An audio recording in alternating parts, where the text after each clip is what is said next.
Over the last few months, my colleagues and I have documented the emergence of a censorship industrial complex, which has censored ordinary Americans online.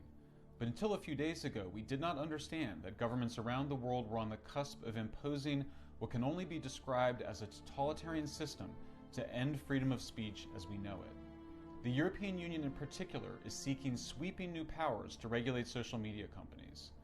Because of its economic power and its global influence, the EU may change how social media companies operate worldwide. Under the EU's Digital Services Act, large tech companies must share their data with so-called vetted researchers from nonprofits and academia, which would then cede content moderation to NGOs and their state sponsors. But the attacks are also underway in the US.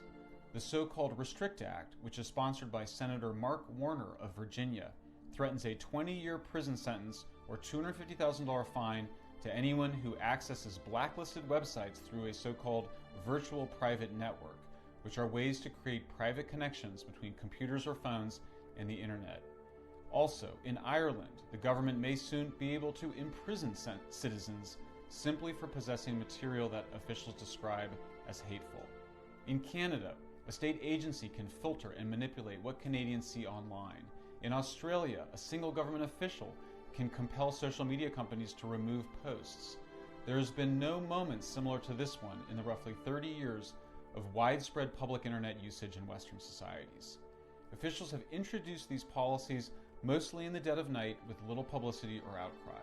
There's been a virtual blackout of what's happening by mainstream news media companies, with many of them appearing to support the new laws.